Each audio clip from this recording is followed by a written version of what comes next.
Hi everybody, Scott here from Mountain Bigfoot Research and Hannah Villette from Squatching with Hannah.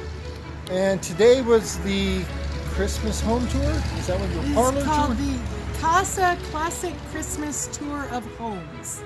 All right, and our house was on the tour, so we thought we'd give you guys a little sneak peek inside our abode.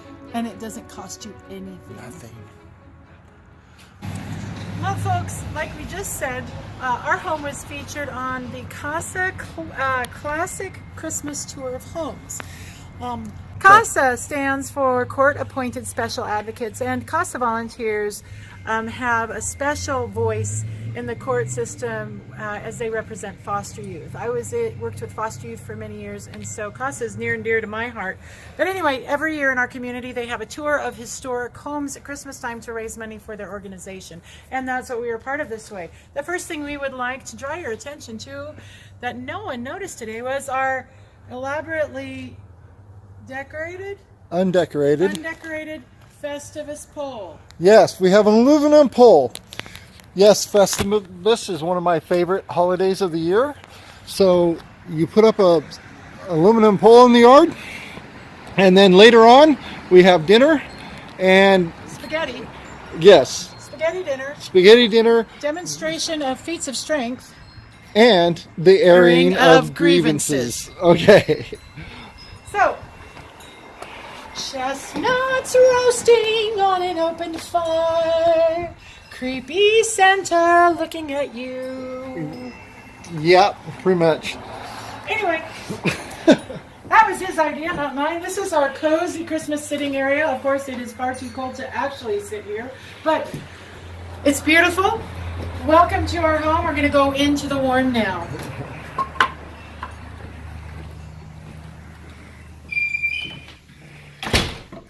All right, this is our lovely living room. Now, for those of you who have never met us in person or been to our home, we live in a historic 1916 arts and crafts bungalow that was built by a pioneer ranching family from a community about an hour away. This was their winter residence. They ranched spring, summer, and fall, and in winter they would move down here to entertain guests.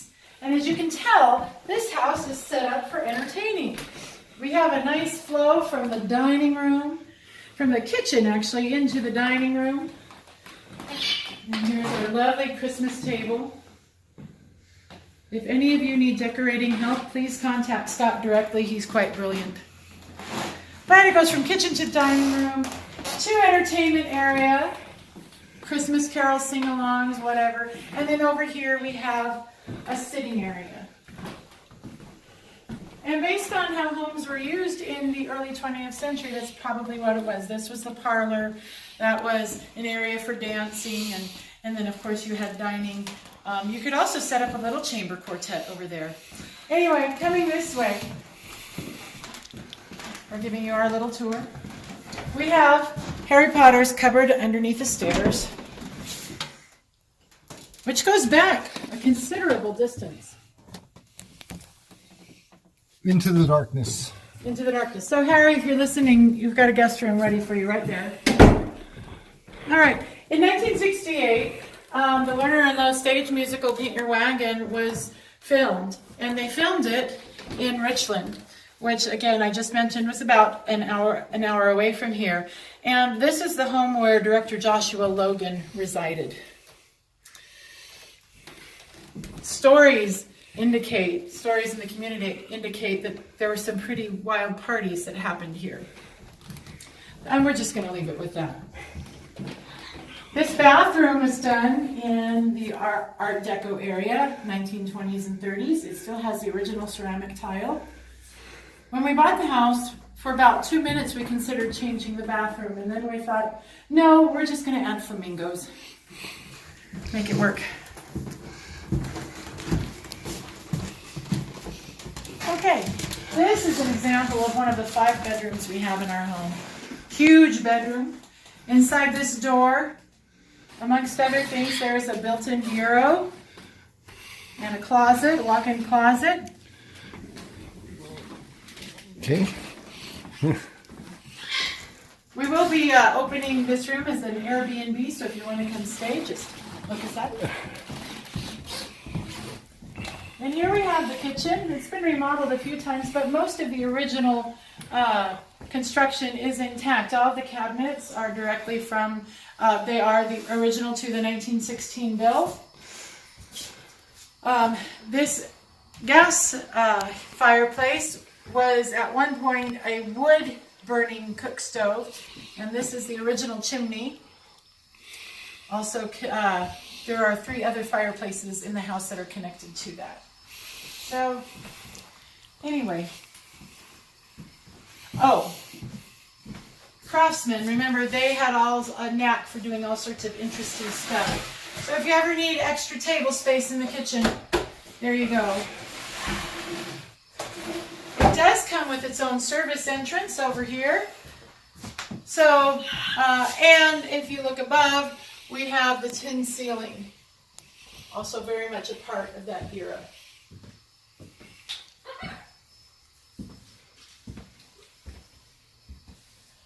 Now, coming from here, you'll see how this just flows right into the dining room, which we have all beautifully decorated for the holidays. Again, Scott is a fine decorator.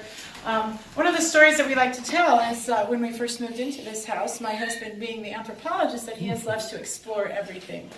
And one day he chanced on opening a panel in the basement ceiling. Now, we mentioned that this house was built for entertainment in 1916. Prohibition was not too long after that. And in the ceiling of our basement, we found this. This corked bottle of creme de cacao chocolate liquor made by the Superfine Liquor Company, who went out of business, coincidentally, in about 1930. Anyway, so based on that, we can pretty reliably theorize that at some point in this house's history, it served as a speakeasy. Oh, anyway, anything else? Nope, that's it. That's one other thing that I want to talk about and show is my secret lair in the basement. I'm not going to show you how to get there because it's a secret lair, but I'm going to let you take a look at that right now. Okay, everybody, before we get into the super secret lair, I had to stop by here down in the basement. I want to show you the gear I keep because I spend a stupid amount of time in the woods looking for Bigfoot. So here's some of the gear I have in the room I keep it in this not so secret basement place. Got it? Okay. Okay, first off, I have several different backpacks for different things I do. I also have a few others I use when I'm in deep woods. But I got a really nice Celtic pack right here. That's the one I use mostly when I'm doing backpacking trips. We have a plethora of different sleeping bags and liners and mats for different situations depending on where I'm going, what I'm doing. Over here I have that's my hammock underquilt, and over here's these are my hammock cover. I do a lot of hammock camping in the wintertime especially, or when it's raining, because I think you keep drier than you do when you're tent camping. But I also have that gear too. Down here I have cots, sleeping pads, tarps for whatever. I actually own like 7 or 8 tents depending on that situation. Especially tenting in the winter. I have my little buddy heater here. That thing has saved my life, and this is actually called the Squatch stove. That's literally what you look for when you Google it, the Squatch jet stove. And I use that a lot too, mostly to cook on and stuff. I don't like building fires in the woods, but sometimes I like to use the fuel available, so I use this kind of a jet stove thing to cook on. If you can see, it has a cook stove on the top.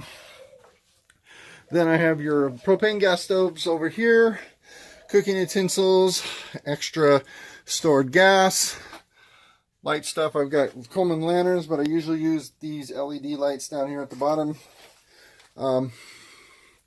For winter camping, I've got my winter shovels, my summer shovels, and my little hand spade that I use for you know what in the bathroom, going to the bathroom in the woods.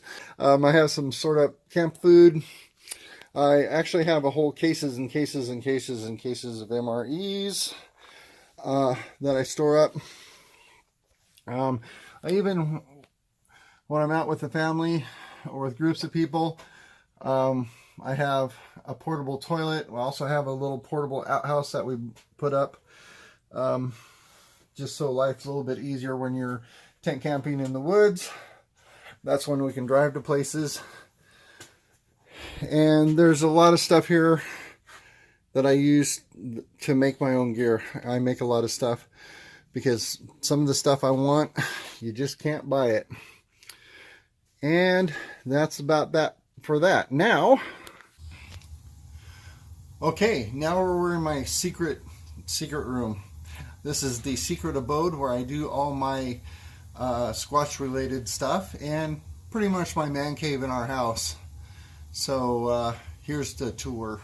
Okay, as you walk in to the left here, I have a lot of my books, my old anthropology books from college, and a lot of Sasquatch books I've picked up over the years. It's kind of my library area. And next to that, I have the stuff I sell at various things we go to just to make extra money, because this Squatching stuff costs money. And I don't e-beg for money.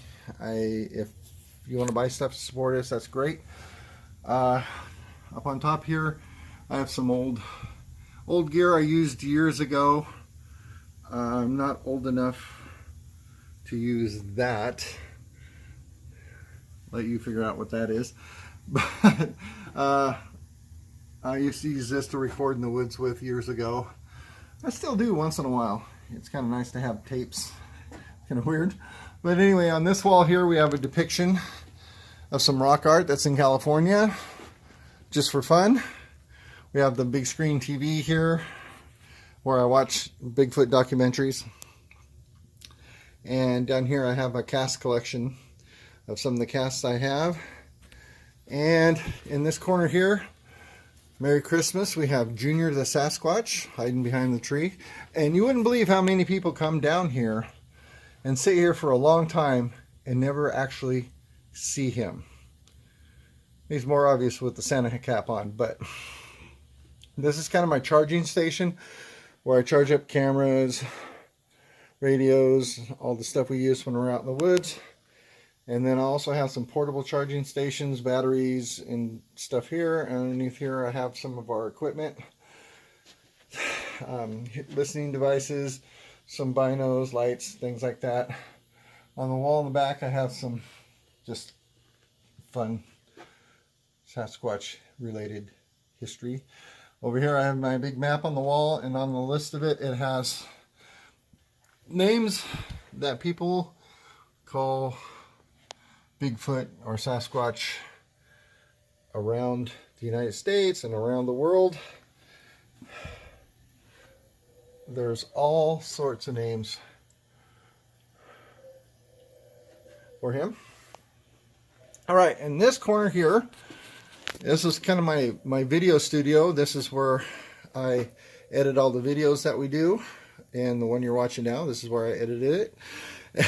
And up here I keep cameras and tripods and things like that.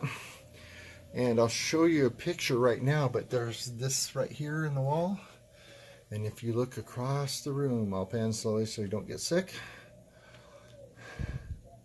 Over here, hanging on this, is another eyelet. And this is where I hang my indoor hammock when I need time just to lay down and relax and think about life. I got some posters here from some of my favorite Sasquatch movies. My rack of hats. We've got this curtain here that I can pull that we use for a backdrop sometimes when we're shooting stuff here in the studio. I also have my popcorn bar with my commercial popcorn machine and some games for my kids grandkids and kids when they come. Over here we have the Sasquatch looking through the window right above the fireplace. Over here I have some cast collections of stuff we've gathered and some historical things.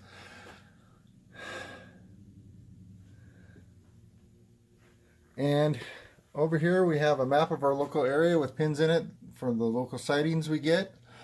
And these are all from this year. I'm going to start a new one next year.